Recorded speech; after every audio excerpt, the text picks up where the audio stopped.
Halo semuanya, kembali lagi di channel Raja Galba ya. Nah, hari ini ada berita yang sangat mengejutkan sekali yang menyatakan bahwa puluhan pinjol tidak mau mengirimkan laporan kepada OJK.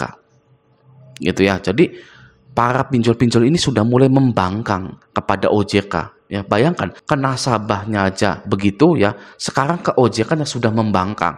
Ya, tidak mau memberikan laporan keuangannya. Mungkin karena banyak data nasabah yang gagal bayar di situ, ya. Laporannya jelek, tidak mau disanksi oleh OJK. Apakah Anda tahu kalau pinjol banyak data nasabah gagal bayar, maka yang didenda itu pinjolnya, bukan nasabahnya.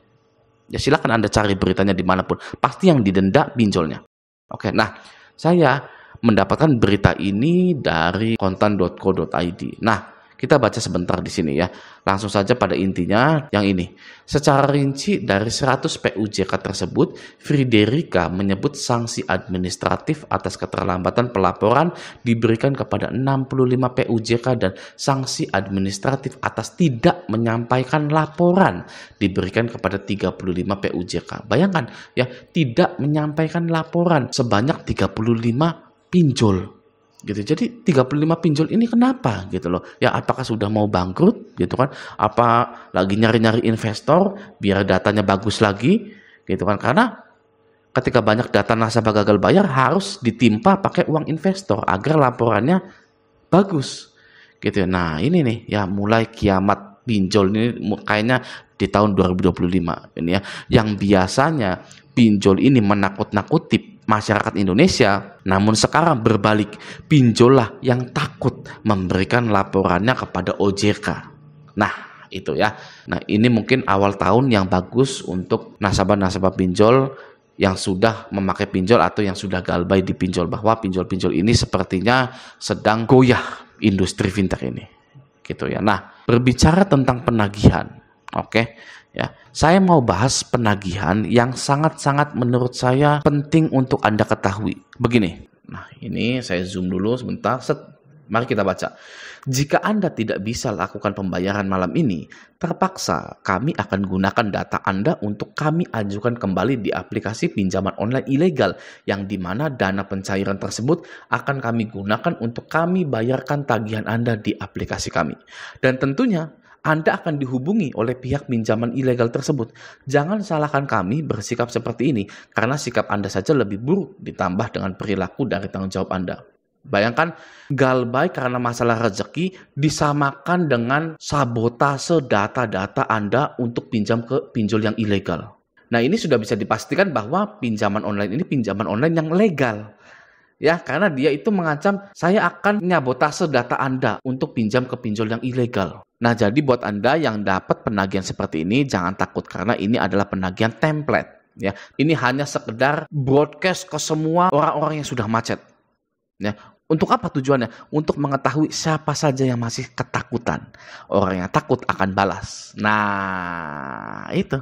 Ya, siapa nih yang masih balas nih? Kalau ada yang masih balas, wah, langsung ya dipecutin Anda itu. Oh, yo, terus ditagih terus gitu ya.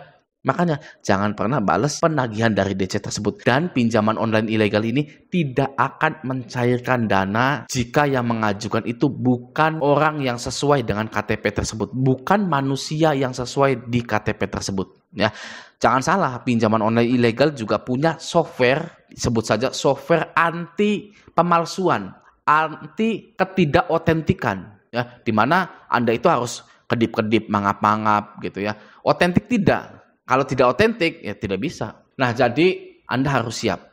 Dengarkan ini. Banyak sekali orang yang menyembunyikan perihal hutang pinjol mereka kepada lingkungannya. Ya, hampir 99,99% orang ya sudah seperti kuman yang dibasmi oleh hand sanitizer itu ya. Hampir semua orang tidak mau ketahuan kalau mereka menggunakan pinjol walaupun mereka itu belum gagal bayar. Ya, atau pembayarannya lancar gitu ya. Tetap saja mereka merasa malu kalau ketahuan punya hutang di pinjol. Oke. Namun yang anehnya ya, berbeda dengan hutang bank maupun hutang di leasing. Oke. Ada teman kantor Anda, tetangga Anda, keluarga Anda yang Anda ketahui dia itu memiliki kredit motor, kredit mobil, kredit KPR rumah. gitu ya. Bahkan kredit usaha rakyat, gitu ya. Hutang-hutang bank dan di leasing itu seperti dianggap biasa-biasa saja oleh kebanyakan masyarakat di Indonesia. Ya, seperti itu ya. Namun, jika hutang dipinjol bagaikan sebuah kesalahan yang besar. Ya, bagaikan sebuah aib yang bahkan pasangan kita pun jangan sampai tahu ya kita itu punya hutang dipinjol. Oke, banyak sekali suami-suami yang tidak memberitahukan istrinya bahwa dia itu punya hutang dipinjol. Ya, begitu juga sebaliknya sebenarnya ya. Banyak istri yang tidak jujur ke suami kalau dia itu punya hutang pinjol juga. Sampai-sampai jika sudah mentok, entah itu istrinya, entah itu suaminya ya, mentok nggak bisa bayar, ya ketahuan ya. Banyak yang bertengkar, lalu yang paling parahnya berpisah ya. Hutang dipinjol itu bagaikan tindakan kriminal berat yang telah kita lakukan. Ya, padahal biasa saja sebenarnya. Gitu. Apakah Anda mau ya berpisah hanya karena pinjol? Kalau saya no. Kalau saya no. Oke, nah sekarang mari kita bahas tanda-tanda atau ciri-ciri Anda itu sudah siap galbay. Oke, yang pertama, Anda sudah membayangkan kalau Anda itu galbay. Ya, ketika Anda itu merawat pinjol Anda. Ya, Anda mengimajinasikannya. Gitu. Waduh, dengan frekuensi yang sering. Ya, Anda itu sering mengimajinasikan bahwa Anda itu sudah galbay. Gitu ya. Kalau saya galbay gimana ya?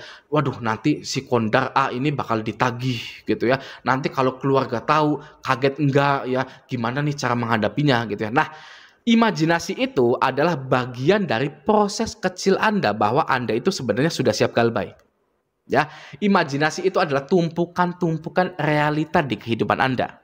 Oke. Gaji Anda yang ngepas tapi tagihan pinjolnya ya yang menggunung. Oke, kebutuhan A, B, C ini ya yang harus dipenuhi gitu kan ya. Gaji Anda tidak cukup ya. Maka dari itu ya imajinasi itu muncul ya. Karena sebenarnya Anda juga tahu ya Anda itu sudah tidak mampu lagi untuk membayar pinjol. Nah, disitulah ya Anda itu sebenarnya sudah siap untuk gagal bayar di pinjol. Namun itu prosesnya masih proses yang kecil.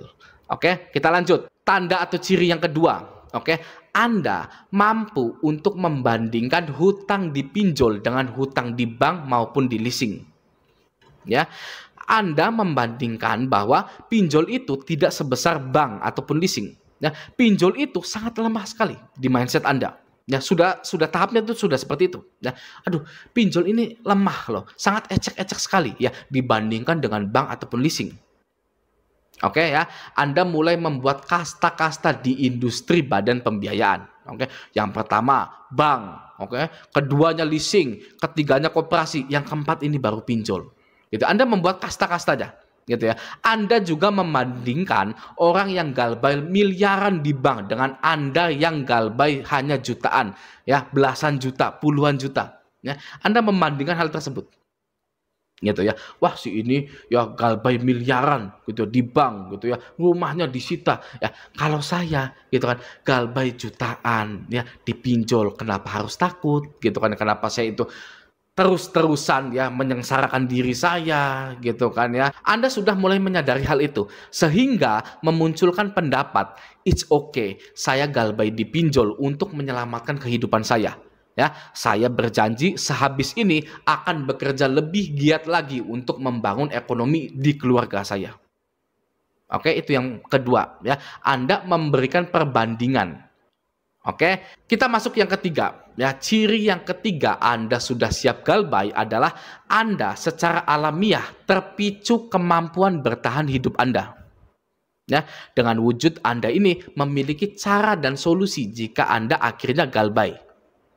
Oke, Anda bisa menghandle kondar-kondar Anda, ya, secara percaya diri, ya. Dengan percaya diri, ya, Anda itu bisa menghandle kondar-kondar Anda. Anda bisa menghandle kantor Anda.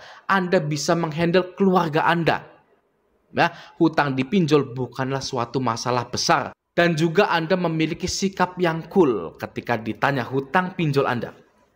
Ya, Anda bilang ke kantor Anda, ya kalau ada yang tanya saya, ya bilang aja nggak kenal, gitu ya. Tolonglah ya bantu saya, gitu kan ya. Bilang nggak kenal, gitu ya. Itu sikap cool Anda. Ya, bilang ke kondar Anda kalau ditanya pinjol, bilang tidak kenal, ya, dan lain-lain ke siapapun. gitu ya. Anda juga selalu terlihat biasa saja, ceria-ceria saja. Anda mengabaikan tagihan Anda, ganti nomor WA Anda, ganti nomor HP. Bahkan ketika didatangi DC lapangan pinjol, Anda biasa saja, cool saja. Gitu ya. Melanjutkan hidup Anda, stop minjol, cari uang yang banyak. Oke, itu yang ketiga ya. Nah, kita masuk ke ciri yang keempat, Anda itu sudah siap galbay, adalah menyadari semua bentuk teror penagihan dari pinjol hanyalah dongeng belaka saja. Ya, tidak ada ancaman yang berarti ya. Semua ancaman-ancaman dari DC pinjol itu tentang kabur membawa uang perusahaan, melarikan diri, maling perusahaan, mafia pinjol dan lain-lain, itu hanyalah dongeng atau ancaman belaka saja ya. Anda sudah menyadari hal itu ya, karena kita ini ya mengajukan pinjol dengan data asli kita, dan pinjolnya pun menyetujui semua permohonan pinjaman kita. Jadi tidak ada yang perlu ditakutkan lagi tentang bahasa-bahasa atau ancaman-ancaman DC-DC tersebut. Sampai jumpa di video selanjutnya.